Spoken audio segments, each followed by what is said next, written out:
Højlund, Garnacho, dan Fernandes bawa United menang 3 gol atas Leicester City Liga Premier.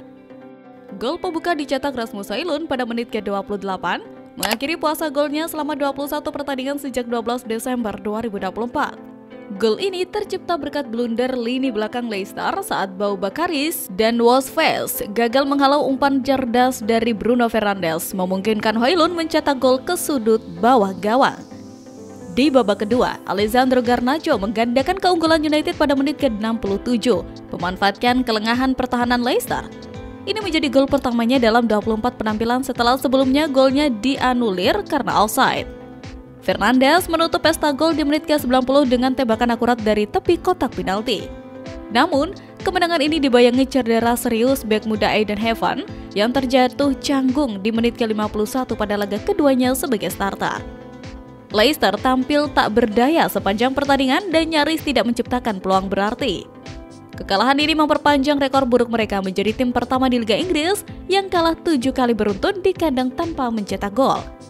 Supporter menyoraki tim yang kini berada di posisi kedua dari bawah klasmen, semakin dekat ke zona degradasi dengan selisih 9 poin dari zona aman. Menariknya, 2 assist yang diberikan Bruno Fernandes kepada Rasmus Højlund dan Alessandro Garnacho membuat Fernandes kini tercatat sudah mencapai lebih dari 50 assist di Premier League sejak bergabung bersama The Red Devils. Torehan tersebut membuat Bruno Fernandes kini mencapai 2 prestasi individu tersendiri di Premier League.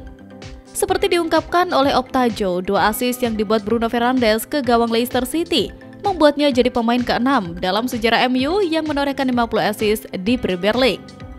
Sebelumnya sudah ada Ryan Giggs dengan 162 assist, Wayne Rooney dengan 93 assist, David Beckham dengan 80 assist, Paul Scholes dengan 55 assist, dan Eric Cantona dengan 50 assist.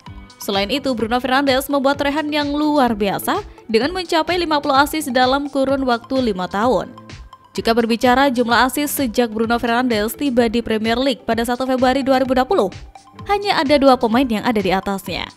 Seperti dilansir Sportskeda, dimulai dari tanggal tersebut, hanya Mohamed Salah dan Kevin De Bruyne yang memiliki torehan assist lebih banyak dari Bruno Fernandes. Mohamed Salah kini sudah mencetak 60 assist, sementara Kevin De Bruyne mencetak 57 assist sejak Februari 2020 itu.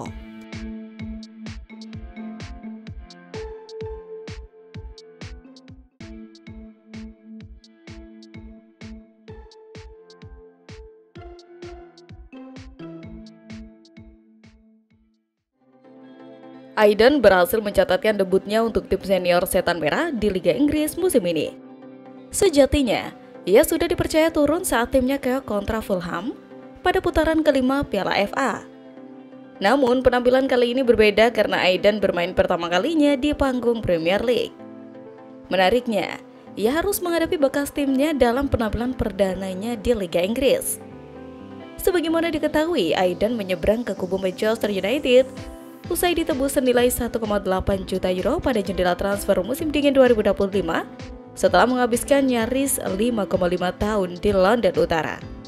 Dalam duel kontra The Gunners, Aiden baru turun di awal babak kedua menggantikan Leny Yoro yang cedera. Kehadirannya di ujung pertahanan terpantau solid meski ia baru berusia 18 tahun.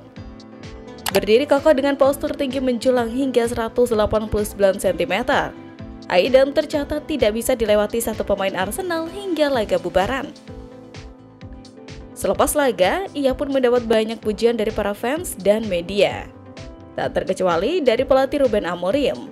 Amorim bahkan tidak ragu memuji kualitas dari Aiden Heaven. Menurutnya, Aiden tidak merasakan tekanan dalam laga debutnya di Liga Inggris. Yang meyakini bahwa dengan adanya Aiden, Manchester United telah menemukan sosok pemain yang dicari-cari selama ini.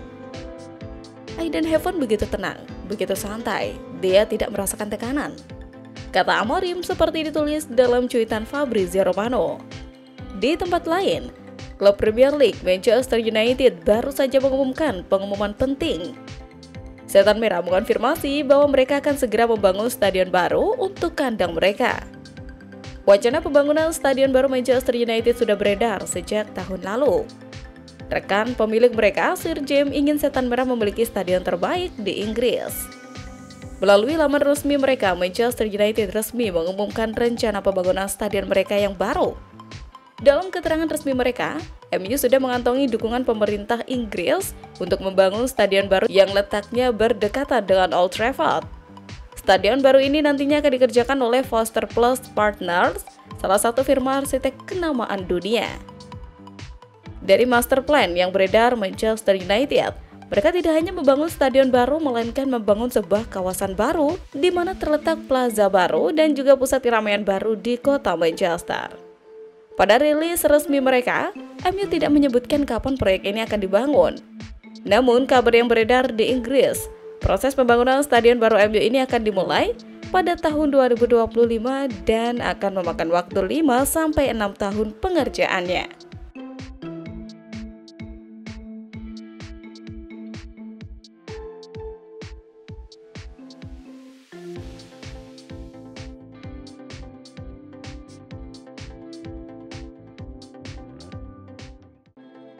Manchester United sedang mencari striker baru untuk memperkuat lini serang mereka. Kurangnya ketajaman di depan gawang menjadi masalah besar musim ini. Jean-Philippe Mateta muncul sebagai target potensial bagi setan merah. Striker Crystal Palace itu telah mencetak 12 gol di Premier League musim ini. Palace dikabarkan bersedia melepas Mateta dengan harga 40 juta pound sterling. Ini bisa menjadi jalan keluar yang ideal. Berikut 3 pemain yang bisa ditawarkan Manchester United dalam kesepakatan untuk Mateta. 1. Altay Bayindir.